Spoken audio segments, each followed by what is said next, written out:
Bismillahirrahmanirrahim. Alhamdulillah nahmaduhu wa nasta'inuhu wa nastaghfiruh. Allahumma shalli wa sallim wa barik ala nabiyyina Muhammadin wa ala alihi wa ashabihi sallama tasliman katsira.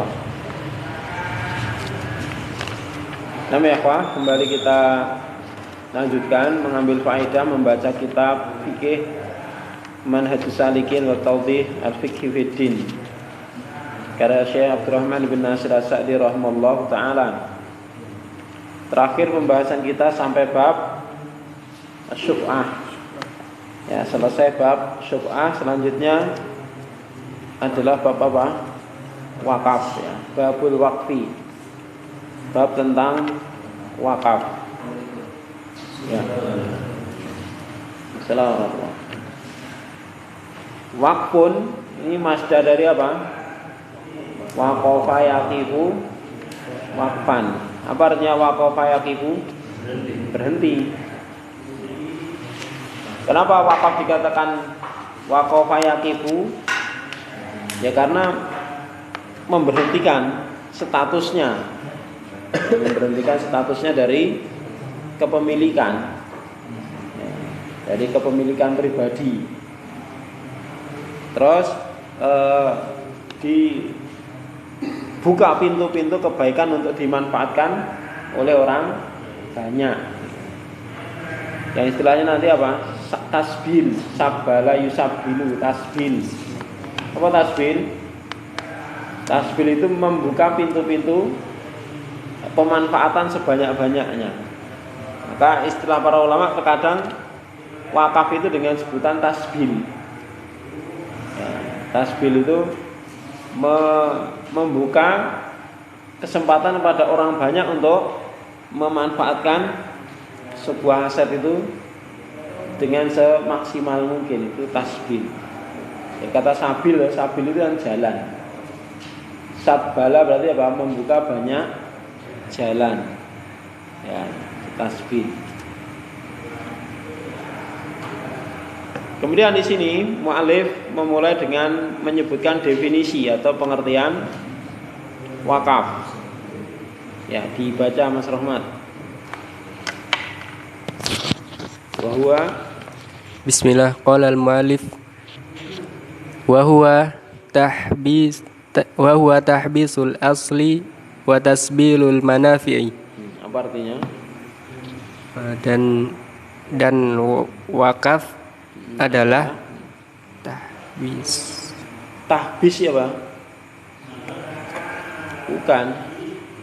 Habba sayuhabbisu. Memberhentikan. Jadi mendiamkan. Memberhentikan pokok. Memberhentikan pokok dari sebuah benda. Jadi diberhentikan. Diberhentikan dari apa? Kepemilikan, ditahan ini kan. Habba sayuhabbisu itu kan menahan. Ya kan? Habba sayuhabbisu itu menahan. Jadi menahan pokok dari sebuah benda. Wa tasbilul manafi' dan membuka peluang untuk memanfaatkan benda tersebut. Ya. Maka syarat apa itu? Barang itu bisa diwakafkan itu apa? Itu nyata, ya kan? Bendanya kelihatan. Kemudian apa? Bisa dimanfaatkan oleh orang banyak. Ya. Itu definisi dari apa? Wakaf. Bahwa tahbisul asal.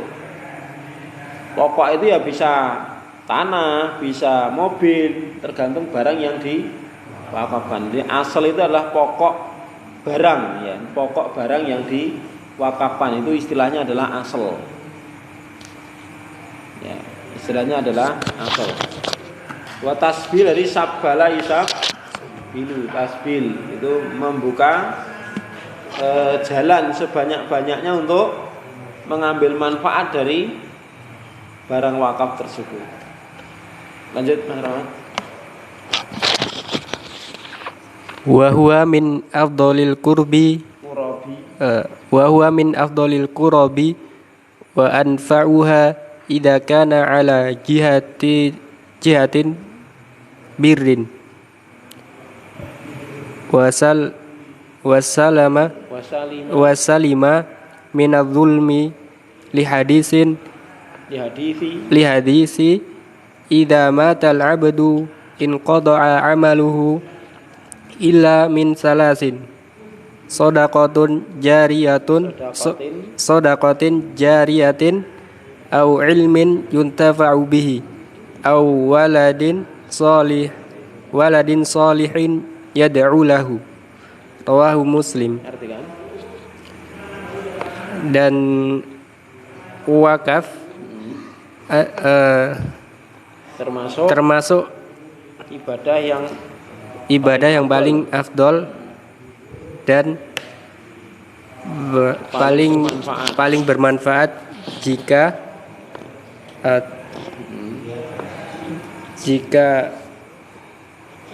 digunakan untuk kebaikan. Idza kana ala jihati birin. Jika itu untuk kebaikan.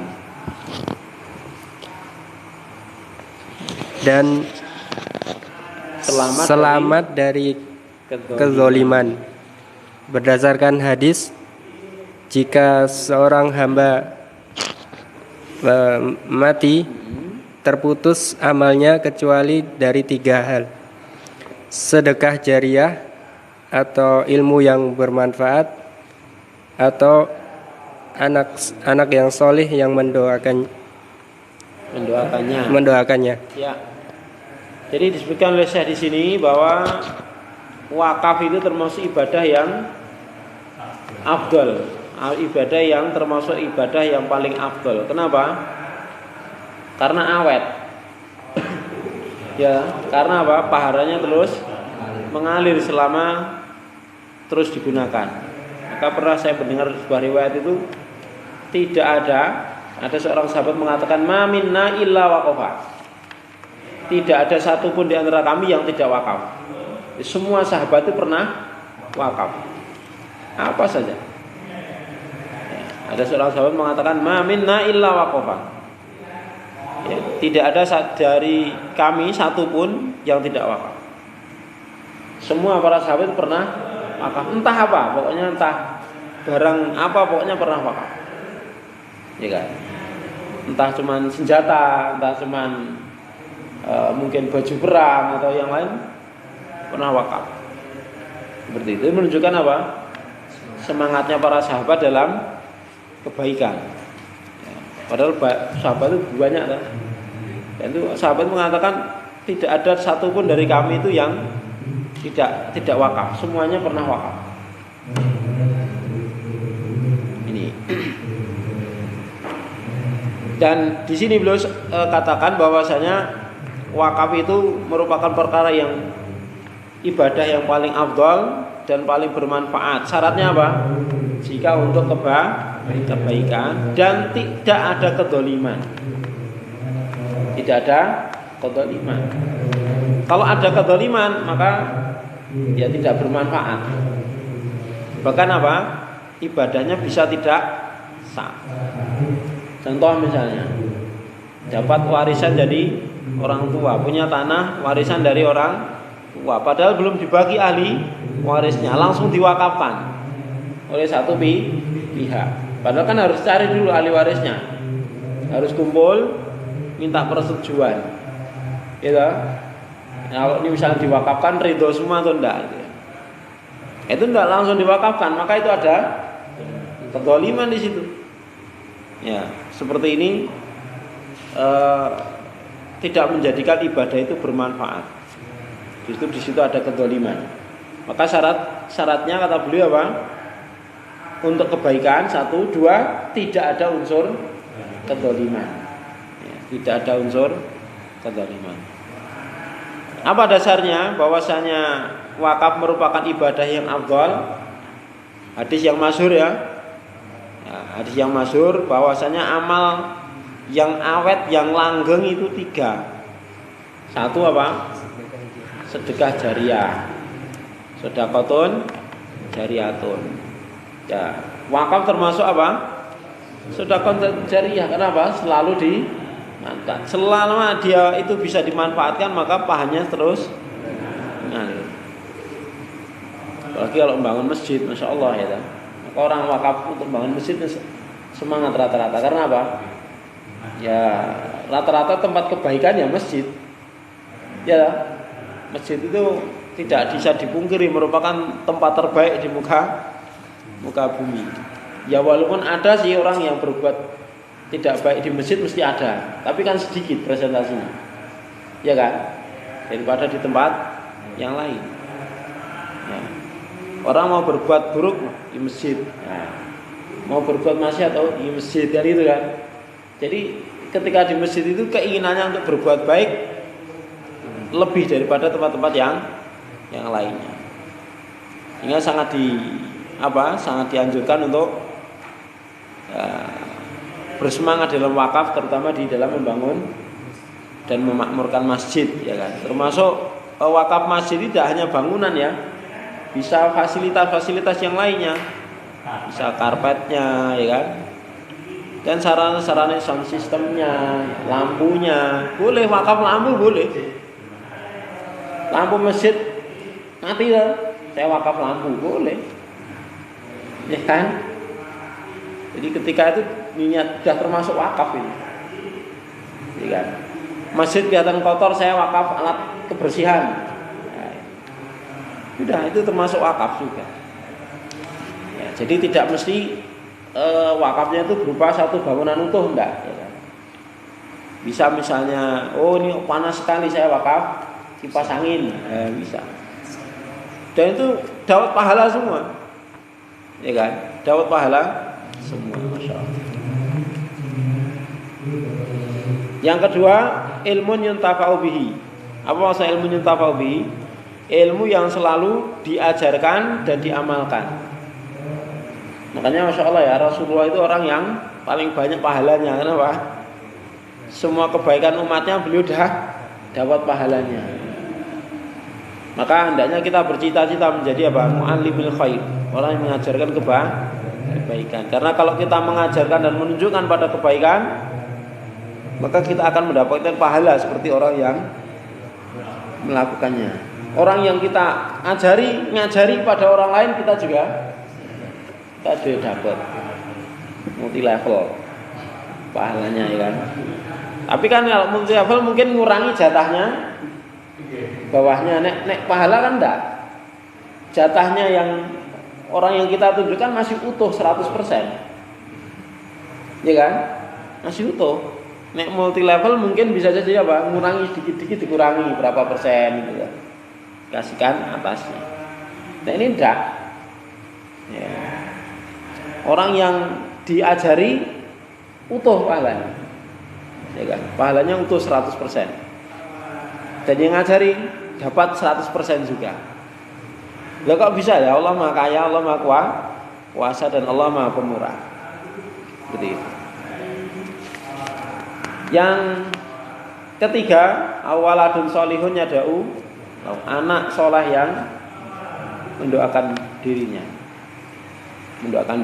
Anak itu bisa dari jalur nasab, ada anak dari jalur ilmu. Anak dari jalur ilmu. Contohnya apa? Murid itu kan juga anak.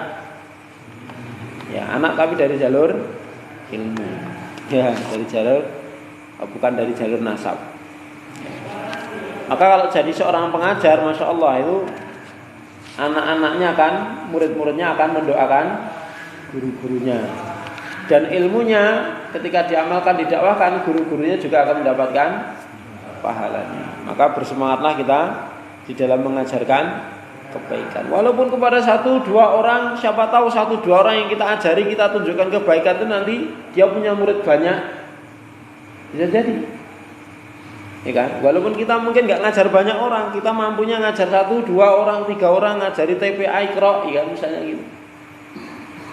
Ya, siapa tahu di hari mereka nanti ada yang jadi ustadz, ya kan, jadi pengajar, muridnya banyak, masya Allah, kita dapat pahala semua. Ya, ini adalah keutamaan dan motivasi ya buat kita semuanya untuk semangat di dalam mengajarkan kebaikan. Nah, itu yang menjadi permasalahan di sini mana? Sedekahun jariyatun, dan wakaf termasuk sedekah jariyah. Itu intinya di situ. Terus Pak Biantoro dibaca atau Pak Bambang? Ya beberapa lama ini enggak terdengar suaranya. Enggak. Bismillah wa qala al-mu'allif rahimahullah ta'ala wa an Ibni Umar qala asaba Umaru ardan bi Khaybar fa ata Nabiy sallallahu alaihi wasallam yasta'muruhu fiha faqala ya Rasulullah inni asabtu ardan bi Khaybar lam usib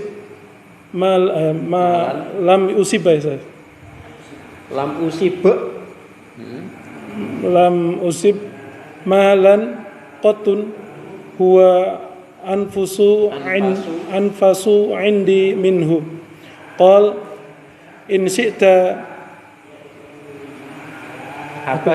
habasta aslaha wa tasaddaqta biha qal fatasaddaqa biha Umaru ghairu annahu la yuba'u asluha wala yuwarithu wala yurathu wala yuhabu fatasaddaqu biha fil fuqara'i wa fil qurba wa fil riqabi wa fi sabilillahi wa ibni sabili wal dha'ifi la junaha ala man waliyaha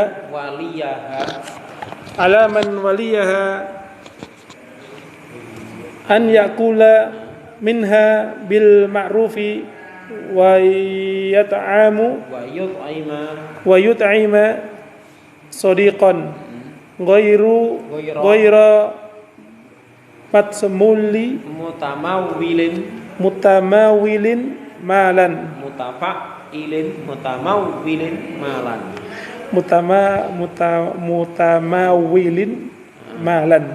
mutafaqun alaihi. Ya. Apa dasar dari wakaf? Di antaranya juga hadis dari sahabat Abdullah bin Umar. Ini mengisahkan dari bapaknya, ya kan? Dari orang tuanya siapa? Umar bin Khattab. Qala Ibnu Umar mengatakan asaba Umar. Ya, jadi menyebut bapaknya apa? Dengan namanya. Kalau orang Arab biasa itu ya. Kalau kita kan jarang. Ya kan? Kalau orang Arab biasa nyebut orang tuanya dengan namanya. Ini Abdullah manggil Umar suatu ketika pernah mendapatkan jatah tanah di Khaybar. Setelah menang ya pada peperangan Khaybar, terus ghanimah dan juga tanahnya dibagi, Umar mendapatkan jatah perkebunan di situ. Ya. Asaba Umar mendapatkan jatah ardon tanah perkebunan di Khaybar Jadi menceritakan bapaknya, langsung nyebutkan apa? Namanya, bukan Abi itu ya, tapi Umar. Ya, Umar. Dan itu biasa di Arab. Bukan nyebut jenengin jangkar enggak, karena memang di Arab seperti itu. Di Arab itu menyebut suami orang tua itu langsung namanya, biasa. Itu. Jadi menyebut nama orang tuanya dengan namanya. Gitu. Ya. Kalau kita kan ada warisan. Ya, orang dan adat berbeda-beda ya.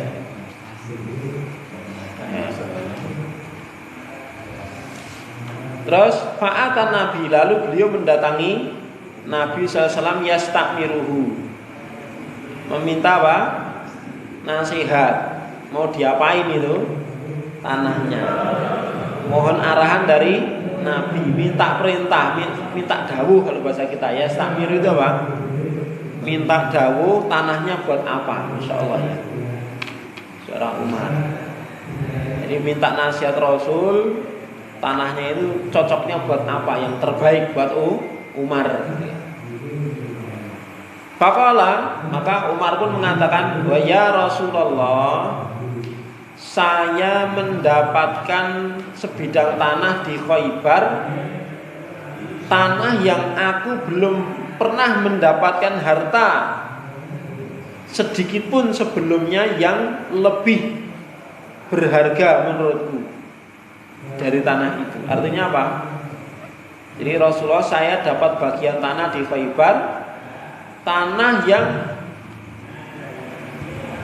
aku sukanya itu pada tanah itu, ya, berharganya bagiku itu belum pernah saya rasakan melebihi senang dan berharganya tanah itu bagiku. Jadi menurut Umar apa? Itu tanah yang paling berharga dan paling bagus dari harta yang dimiliki oleh Umar, gitu kan? Anfas itu apa? Paling berharga. Anfas itu paling berharga. Jadi saya belum pernah mendapatkan harta sekalipun yang dia lebih berharga menurutku dari tanah yang ada di Khaybar. Belum pernah. Berarti tanah yang di Khaybar jatahnya Umar itu bagi Umar apa? Tanah terbaik, harta terbaik yang dimiliki Umar. Makanya seorang Umar meminta apa? Nasihat kepada Rasulullah SAW, karena apa ya, hati manusia itu kan lemah, apalagi dengan fitnah dunia, ya. Maka datang kepada Nabi agar diarahkan, dan kalau sudah diarahkan Nabi, ya insya Allah apa? Hati itu akan tenang, ya kan? Hati itu akan tenang, karena pilihan Nabi mesti yang terbaik, itu yang di hati para sahabat. Ya. Karena kalau tidak meminta arahan dari Nabi, bisa jadi harta itu apa? Dikelola untuk kebutuhan pribadi, sehingga kurang manfaat untuk kehidupan akhiratnya. Maka dia datang menemui Nabi untuk memohon apa itu perintah dari Nabi, mau diapakan tanah itu, sebaiknya untuk apa itu, yang bermanfaat untuk Umar dan kaum muslimin. Maka Rasulullah mengatakan in syi'ta habasta, kalau engkau mau habasta, tahan itu aslaha, tanah itu. Maksudnya tahan itu apa? Wakafkan. Jangan dijual, jangan diberikan, ini tahan terus. Wakafkan itu ya. Kamu tahan, kamu wakafkan pokoknya tanah itu. Wa tasaddaqta, tapi kamu kelola sendiri. Kamu sedekahkan hasilnya. Kamu sedekahkan hasilnya. Artinya apa? Kamu wakafkan, terus kamu kelola, kamu sedekahkan hasilnya. Faqala lalu apa? Ibnu Umar mengatakan fatasaddaqa biha Umar. Umar pun bersedekah dari hasil tanah di Khaybar tersebut. Ghairu annahu, tanpa dia akan tetapi, ya kan? Ghairu annahu, akan tetapi dia la yubau asluha. Beliau tidak menjual tanah itu, tidak diwariskan, tidak dihibahkan. Ya. Jadi tanah itu tidak dijual, bahkan tidak diwariskan. Ketika dia meninggal, anak ahli warisnya tidak bisa mewarisi. Namanya apa itu? Kan wakaf toh. Ya kan? Kalau belum diwakafkan kan mesti bisa diwarisi. Ya kan? Maka ini tidak. Jadi Umar tidak menjual, tanah itu tidak dijual, tidak diwariskan, dan tidak dihibahkan. Namanya apa? Wakaf. Ya ditahan, sudah diwakafkan. Ya, kemudian apa? Umar bersedekah dengan hasilnya, kepada fuqara, kepada kerabat, kepada budak-budak, kepada jalan Allah, kepada orang yang sedang perjalanan yang kehabisan bekal, kepada tamu untuk menjamu tamu, ya kan? Masya Allah ini. Jadi digunakan untuk kebaikan semua, Masya Allah. Dan itulah harta yang hakiki yang menjadi milik seseorang, yang akan menemaninya menghadap Allah Subhanahu wa Ta'ala. Ya. Adapun yang belum kita gunakan ini kan belum tentu menjadi milik kita, ya kan? Belum tentu menjadi milik kita. Bisa jadi menjadi milik ahli waris atau bahkan orang lain. Terus la junaha, tidak mengapa alaman waliyaha, bagi orang lain yang mengelolanya, anyak kula minha, untuk makan dari hasilnya, bil ma'ruf, dengan cara yang baik. Artinya gini, kalau misalnya dari tanah yang diwakafkan itu, ya kan, ada orang yang mengelolanya, maka orang yang mengelola itu boleh mengambil sekedarnya untuk kebutuhan hidup dia. Ya, misalnya apa? Diwakafkan untuk kepentingan sosial, untuk kepentingan kaum muslimin. Tapi kan pewakaf tidak bisa mengerjakan sendiri, ya toh? Mesti dikerjakan oleh orang lain. Maka orang lain yang mengerjakan ini boleh mengambil sesuai dengan kebutuhan dia. Bukan untuk mengayakan diri, tapi untuk kebutuhan sekedar kebutuhan hidup saja. Jadi yang mengelola tanah wakaf itu dia boleh memakan, bisa memanfaatkan sekedar untuk kebutuhan pokok dia, itu boleh. Dan juga boleh juga wayut ima sadiqan, boleh diberikan kepada orang lain, temannya atau saudaranya boleh. Jadi yang mengelola tanah wakaf tadi boleh mengambil untuk dirinya sendiri, tapi hanya sekedar apa? Kebutuhan pokok, bukan untuk memperkaya diri. Dan boleh diberikan pada orang lain, teman, saudara atau yang lainnya. Dengan syarat apa? Ghairu mutamawilin malan. Orang ini bukan termasuk orang yang mutamawilin. Apa mutamawilin? Tukang ngumpulkan harta. Apa artinya? Ya, untuk memperkaya diri gitu. Jadi bukan termasuk orang yang memperkaya diri. Artinya kalau orang memperkaya diri jangan dikasih. Jelas? Jangan dikasih dari harta wakaf gitu loh. Jelas? Karena manfaatnya kurang. Ya, ketika orang sudah kaya dan harta itu sudah ketika masuk dia cuma ditimbun, nggak muter toh, maka tidak manfaat. Maka tidak manfaat. Maka zakat itu memang digunakan untuk manfaat kaum muslimin. Maka orang-orang yang menerima zakat rata-rata orang yang memang membutuhkan dan bisa menggunakan zakat itu, ya kan? Ya. Maka termasuk dalam wakaf ini juga demikian. Ya. Bagi orang yang memang mengelola tanah wakaf atau barang wakaf, contoh misalnya apa? Mobil, ya kan, mobil diwakafkan gitu kan. Maka dia boleh memanfaatkan sesuai dengan kebutuhan dia, ya. Untuk merawat ini kan, untuk merawat kan butuh juga apa? Butuh juga operasional gitu kan. Ya, butuh juga operasional. Maka terkadang misalnya apa? Mobil yang diwakafkan ini terkadang ya untuk suatu hal karena tidak ada yang wakaf untuk perawatan, maka harus direntalkan, ya kan? Direntalkan, kemudian hasilnya itu untuk perawatan dan juga untuk yang merawat itu. Jelas ya? Tapi yang merawat itu bukan untuk dalam tujuan mencari keuntungan, memperkaya diri, memang bisnis bukan, tapi untuk sekedar biar barang wakafnya ini bisa bermanfaat lebih banyak, seperti itu. Ya, hadis ini menyebutkan apa, ikhwan? menyebutkan contoh wakaf yang dilakukan oleh siapa? Sahabat Umar bin Khattab. Jadi wakaf itu ternyata tidak harus berupa bangunan masjid, ya tak? Jadi yang penting pokoknya mana yang lebih manfaat untuk kaum muslimin. Lah ketika di suatu kampung sudah ada masjid dan itu cukup, kok ada masyarakat yang wakaf tanah, ya jangan dibangun masjid lagi. Misalnya belum ada madrasah misalnya, bangun madrasah gitu kan. Jelas ya. Madrasah sudah ada, ya dibangun misalnya cari investor, bangun toko misalnya itu di pinggir jalan raya, dibangun toko untuk usaha kaum muslimin, ya kan?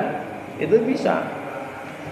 Jadi wakaf itu tidak melulu hanya untuk tempat-tempat ibadah. Bisa misalnya apa? Mewakafkan toko itu bisa. Kemudian dikelolakan ke orang, hasilnya itu nanti untuk apa? Maslahat kaum muslimin, untuk gaji para dai misalnya ya, untuk mencukupi kebutuhan fuqara wal masakin, untuk kebutuhan dakwah dan lain sebagainya. Itu perlu seperti itu. Ya, jadi wakaf tidak mesti harus bangunan masjid. Lah ketika masjid sudah ada, ya kan, orang mau wakaf, masuk kayak masjid lagi. Ya, maka itu kurang manfaat. Justru kadang-kadang itu memecah belah. Saya kemarin dengar cerita teman ya, di kampung itu biasanya kalau sholat id itu bisa jadi satu korban juga jadi satu masjid gitu ya. Nah, qadarullah di situ kan ada perumahan baru. Nah, di situ ada yang wakaf. Di perumahan itu ada yang wakaf. Akhirnya sama seorang warga dicarikan donatur, dibangun masjid. Ya. Qadarullah yang pengurusnya ini tidak mau jadi takmirnya. Yang takmir malah jadi diambilkan dari orang lain yang kurang begitu banyak andilnya. Akhirnya apa? Sekarang pecah. Salat idnya didirikan sendiri di masjid baru itu. Termasuk hewan kurbannya juga misah ke masjid baru itu. Akhirnya jamaahnya jadi sedikit. Ya. Jadi kurang maslahat kalau seperti itu ya. Padahal kan jaraknya dekat gitu loh. Ya kurang maslahat. Jadi tujuannya itu adalah untuk meningkatkan manfaat bagi Islam dan kaum muslimin. Kalau seperti itu kan justru kurang manfaat gitu loh.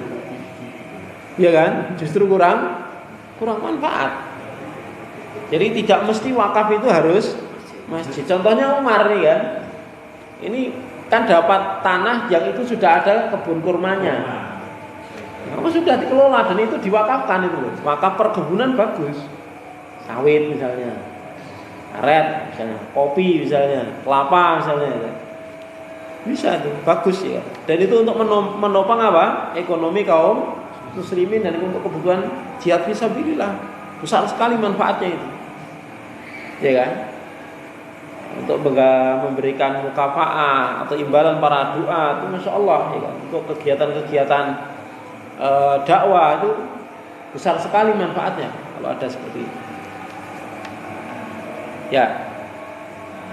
Wa afdaluhu anfa'uhu lil muslimin. Dan yang lebih afdal dari wakaf itu adalah mana yang lebih dan paling bermanfaat bagi kaum muslimin. Sekali lagi ya, tidak mesti masjid, tidak mesti pondok pesantren. Ya, suatu daerah mungkin sudah banyak pondok ya. Kalau bikin pondok lagi, justru nanti nggak efektif. Santrinya dikit, bangunannya besar, kurang efektif juga. Ya kan? Makanya sebenarnya disinilah peran pemerintah itu sangat besar sebenarnya untuk mengelola wakaf itu. Ya kan? Kenapa? Karena bisa tahu mana yang kurang gitu loh. Sehingga ini cocoknya buat apa? Oh ini sudah banyak masjid, jangan buat masjid. Ini yang belum ada adalah unit usaha misalnya itu kan. Ini kita berikan unit usaha saja ini, misalnya supermarket atau apalah gitu kan, atau perkebunan ya itu kan.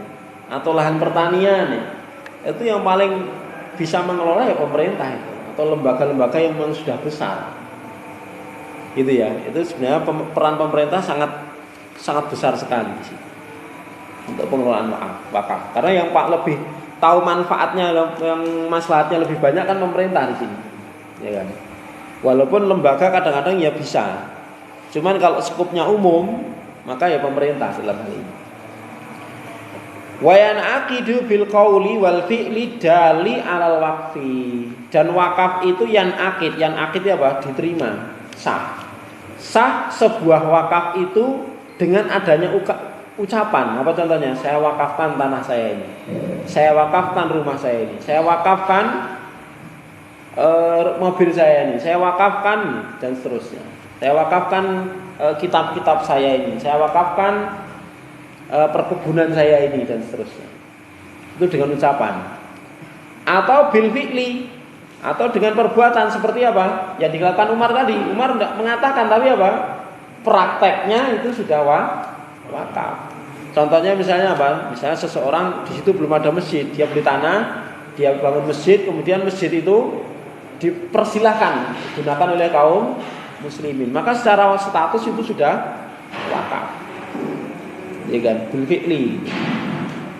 Ya, adali alal waqfi yang menunjukkan pada wakaf. Wa irja'u fil masarifil waqfi, dan alokasi penggunaan wakaf itu dikembalikan, maksudnya apa? Disesuaikan wa surutihi, dan syarat-syaratnya itu kepada syarat pihak yang berwakaf. Jadi alokasi penggunaan barang wakaf itu harus disesuaikan dengan keinginan dari pihak pewakaf. Kalau pihak pewakaf ini memang wakaf untuk masjid, ya jangan untuk yang lainnya. Tapi sebelum diwakafkan, pemerintah atau lembaga boleh menasihati, ini kan sudah banyak masjid ya, kalau dia jangan masjid lagi, ada yang lebih manfaat, diarahkan. Seperti itu. Haitsu wafaqa syarat, di mana selama syarat-syarat dan keinginan pewakaf itu sesuai dengan syariat. Tolong diwakafkan ini untuk bar misalnya, biar untuk hiburan kaum muslimin genora sepaneng. Ya ini kan wah ini buka ini kan, diwakafkan untuk hiburan kaum muslimin biar mereka dapat hiburan, tidak sepaneng hidupnya, ya kan? Nah, itu namanya mukhalifun lisyara', tidak sesuai dengan hikmah dari wakaf itu sendiri. Ya. Atau dengan wakaf itu menimbulkan perpecahan, ya itu, maka itu syarat yang batil ya, syarat yang batil yang harus diluruskan. Tapi intinya alokasi dan pemanfaatan wakaf itu harus disesuaikan dari akad ya, dari pihak pewakaf maunya untuk apa. Untuk pondok ya dibuat pondok, untuk masjid ya untuk masjid, untuk usaha ya untuk usaha, jangan untuk yang lainnya. Kalau misalnya mau dialih fungsikan harus musyawarah dengan pihak pewakaf. Umpama yang mewakaf sudah meninggal. Ahli warisnya. Ya. Dan itu nanti hakim yang lebih berwenang, itu hakim. Seandainya mau dialih fungsikan itu hakim. Pemerintah dalam ini ya mungkin Kemenak atau KUA gitu ya, itu yang berwenang. Sehingga kalau tanah wakaf itu mau dialih fungsikan atau bahkan mungkin mau dijual untuk dicarikan tempat yang lain, maka harus dengan persetujuan wakif atau hakim. Ya, di para ulama itu hakim dari pihak pemerintah. Terus di sini wala yuba'u, wakaf itu tidak boleh dijual kecuali in tata'at tola manafi'u, kecuali memang sudah berhenti manfaatnya, tidak bisa dimanfaatkan lagi. Contohnya misalnya tanah itu di pinggir sungai sudah ngeri kan, kalau mau dimanfaatkan gerus terus, ya toh, tidak bisa dimanfaatkan. Tapi yang mau tuku siapa? Dijual boleh. Misalnya yang jual pihak yang mau beli, pengelola sungai misalnya ya, yang dekat sungai itu misalnya mau beli, boleh dijual, dicarikan tempat yang lain yang lebih bermanfaat. Nah, Kemudian fayuba lalu boleh dijual. Wa yuj'alu fi misli lalu dijadikan yang untuk membelikan yang semisalnya. Au ba'di misli atau sebagiannya. Kenapa kok sebagiannya? Lah kadang-kadang misalnya apa? Di pinggir sungai dijual kan murah. Dicarikan di tengah kota yang lebih maslahat. Mesti kan dapatnya sedikit. Ya kan? Tapi lebih maslahat. Boleh enggak apa-apa. Misalnya 1 hektar tapi di hutan. Ya kan, 1 hektar tapi di hutan itu per meternya 50.000, misalnya kan. Dan dijual dapat berapa cuma? 500 juta. Ya kan? Ada 50 kali 10 berapa? 500 juta. 500 juta. Kalau dibelikan di tengah kota dapat berapa? 1000 meter. 1000 meter nggak dapat di sini kan 2 juta. Ya kan? 2 juta di sini. Dapat berapa? 250. Satu rumah gitu kan. Boleh nggak seperti itu? Boleh, asal itu untuk lebih manfaat. Misalnya untuk apa? Rumah tahfidz juga bisa, atau masjid juga bisa, atau untuk unit usaha juga bisa. Jelas ya? Ya daripada di tengah hutan tidak manfaat, ya kan? Seperti itu. Mangkrak sudah tidak bisa diambil manfaatnya lagi ya. Seperti itu. Selesai ya, untuk pembahasan wakaf. Selanjutnya hibah, atiyah dan wasiat. Ada yang dibahas? Kaulihi dan fi'li atau apa? Dengan ucapan dan perbuatan atau salah satunya? Salah satu. Aw itu kan untuk pilihan. Salah satu dengan ucapan saja boleh, dengan perbuatan saja boleh, dengan dua-duanya lebih kuat. Ya kan? Dengan dua-duanya lebih kuat.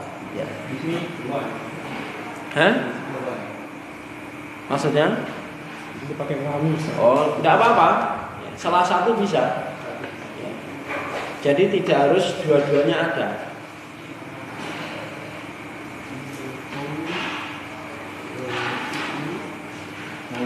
Ya.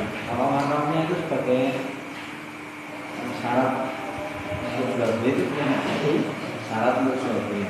Maksudnya? Ada orang jual tanah, misalkan 2.500 meter. Kemudian nanti kalau mau membeli itu yang 500 diwakafkan. Ya kalau yang membeli ridho kan tidak apa-apa. Ya kan? Ya, ini saya jual tapi syaratnya yang 500 pokoknya diwakafkan, ya. Ya asal yang beli ridho kan tidak apa-apa. Penjual dan pembeli sama-sama ridho. Yang penting kan tidak ada kedoliman di sini. Ya kan? Karena saking senengnya ya nggak apa-apa daripada nggak ke saya beli. Hasilnya ya, hasilnya aja untuk diwakafkan. Enggak, yang ada memang seperti itu. Memang lingkungan maksudnya benar, yang bayar dikurangi 500 lagi. Seperti orang jual kaplingan itu rata-rata gitu kan. Misalnya dibuat 15 kapling ya kan, 15 kapling. Nanti ada 1 kapling yang diwakafkan. Nah, itu kan yang keuntungan nanti kan sudah diambil dari yang 14 kapling itu. Ya kan? Ya walaupun dipotong 1 kapling untuk diwakafkan kan tidak rugi. Itu banyak. Yang penting kan tidak ada kedoliman. Jelas ya? Tidak ada kedoliman. Dan itu bukan syarat yang batil. Jelas?